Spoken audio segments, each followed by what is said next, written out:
All right, so the next thing we're going to look at is more breaking even points, but in a slightly different way. Okay, so let's look at this problem. Class office is choosing between two locations to host an event, and they're comparing prices on the two locations. First place charges you $500 plus $10 per person for catering. The second place only charges you $400 for the whole event, but they charge you $12 for catering. So this one's more expensive as a flat fee, but this one's more expensive per person. Okay. So the first thing that you need to figure out is how would you decide which location is more affordable for your event? Okay. Obviously, if it was more expensive here and more expensive here at the first place, you could make that decision pretty easily. But in this particular problem, because sometimes it's more expensive than others, right? We have to actually calculate this out to see what is going to make more difference. Okay.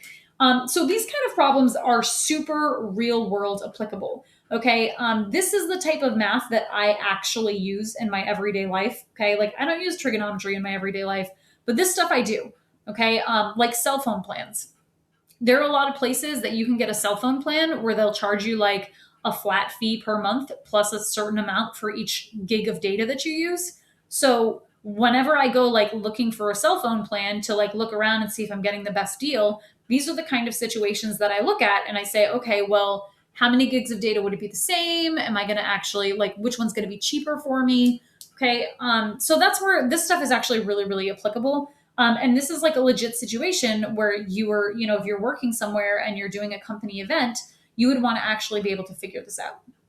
Okay. So the first thing we're going to do is we're going to figure out how many people need to attend for it to not matter which location you choose. So it would cost you the same amount either way. Okay.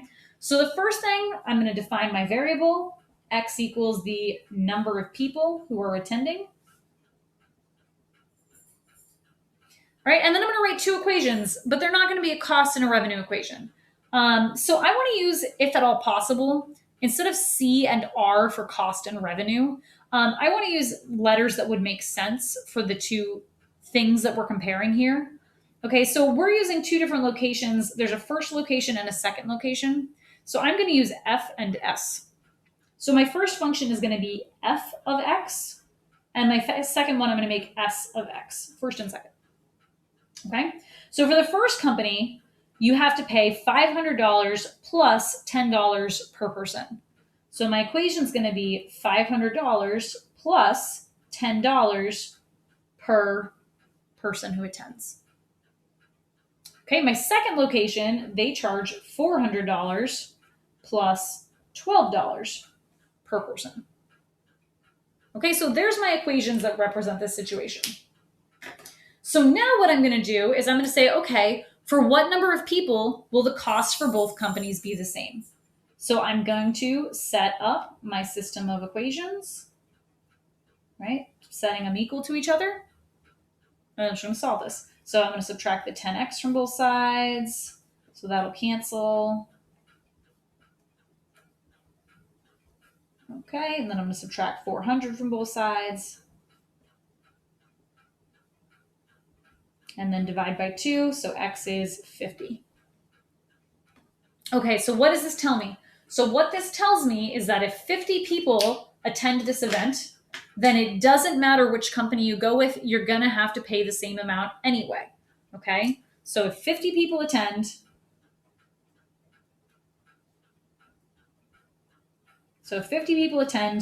both locations charge the same amount.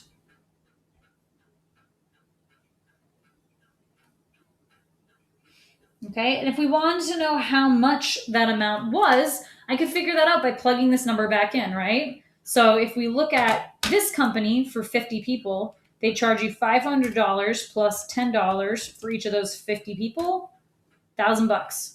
Second company, $400 plus $12 for each of the 50 people, still $1,000. Okay, so if 50 people attend, you're going to have to pay $1,000 either way.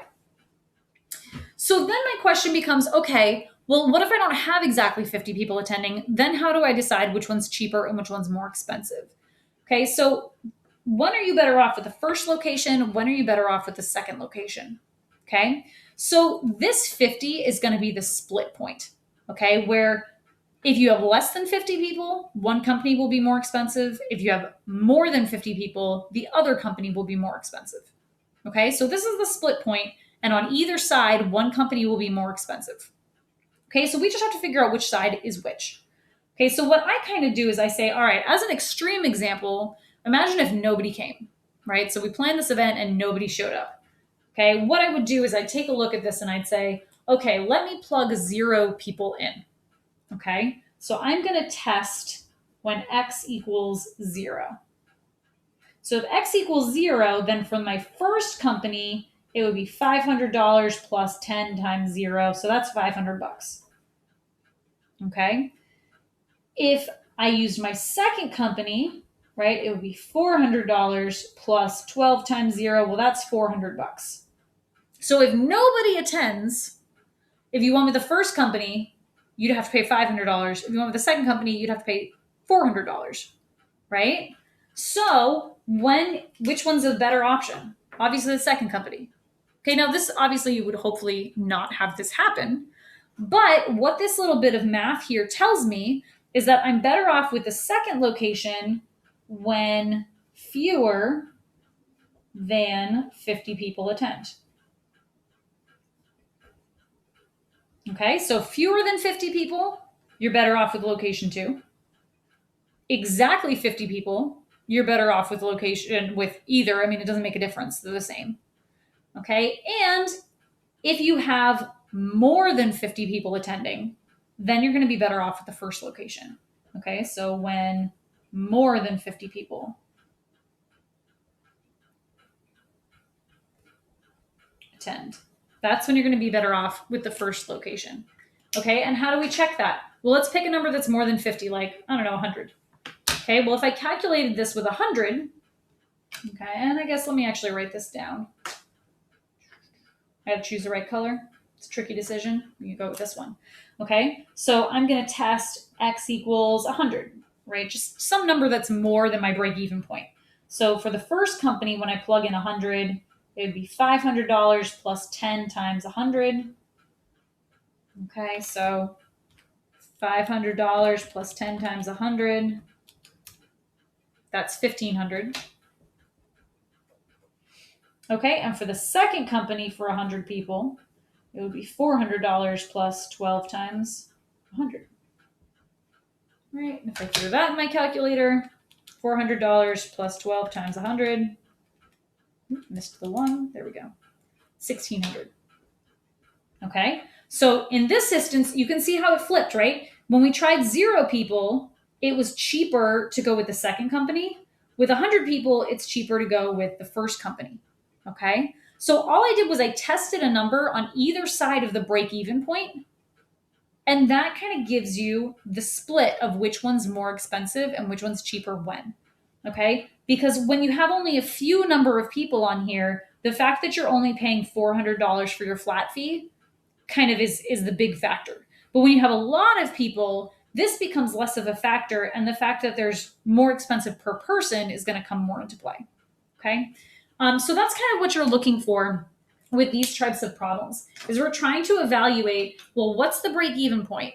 And then once I know that, I can use that to determine which is the better choice financially to make sure that I'm spending the least amount of money possible.